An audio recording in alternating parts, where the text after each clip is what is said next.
You're selling your home and you're wondering, what's mandatory that I disclose to these potential buyers? Well, let's find out. This is Monday Mornings with Mark. Hi, I'm your host, Mark J. Schmidt of Remax Country and MoveMeMark.com.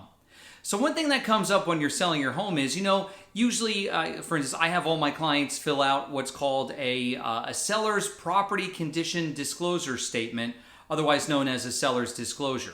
And this goes over all the different aspects of the home. How old is the roof? How old is the hot water heater, the furnace, stuff like that. This gives buyers a much better idea of what they're getting themselves into, and it helps them become more confident in making that choice to buy your home.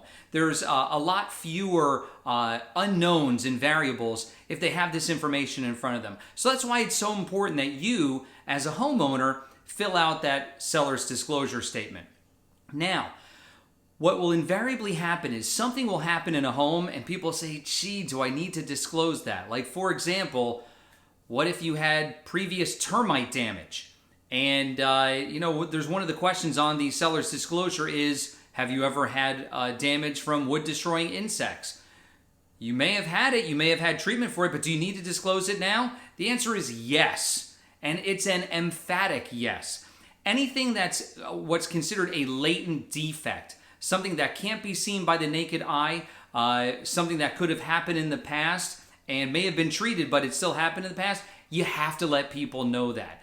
And there's a very good reason to let people know that. See, first of all, something like, say, a termite treatment. Say you had treatment for termites and you don't want to tell anyone. Well, treatment for termites is actually pretty easy to spot if you're a home inspector, even if you're not a home inspector. You'll see drill marks in concrete around the house that have all been filled in. That's where they drill down, put some poison in there, and fill it back up. So you can't really hide things like that, so it doesn't make sense to hide them on the seller's disclosure. On top of that, one of the great parts of the seller's disclosure is if you can say, yeah, we had a problem with this, but then we got it fixed, you're not going to have a problem anymore. That's fantastic. People love coming into a home knowing that they're not going to have a problem. If you can say, yeah, we treated for termites, now you don't have to worry about it because we've got a year-long plan and we've got a yearly maintenance plan for our termites. That's great. Who's going to have a problem with that? I'll tell you who. No one. So you always want to be honest there. There's another great reason that you want to be honest in a seller's disclosure as well. Years ago, I had a transaction where I was representing both sides of the transaction. And the buyer turned to me and he said he wanted to kill the deal. It was an investment property. And he said that he'd heard that there was flooding in the basement that happened every so often, like in a really hard rain.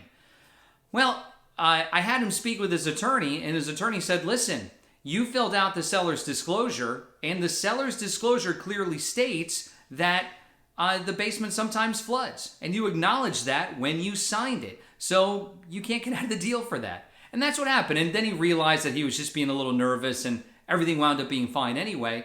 But as the seller was protected because they had been honest and put in the disclosure that they sometimes got water. So be honest on these seller's disclosures. Disclose what you have. Don't worry about potentially losing money on the sale of your home. It very rarely happens. As long as you can come up with a good reason why that happened and the steps you took to fix it, you're going to be absolutely fine. Now listen, if you have questions about buying or selling a home, please visit my website. You can find me at www.MoveMeMark.com. Thanks so much for tuning in today. I really appreciate it, and I look forward to seeing you next week for more Monday Mornings with Mark. You have a great week.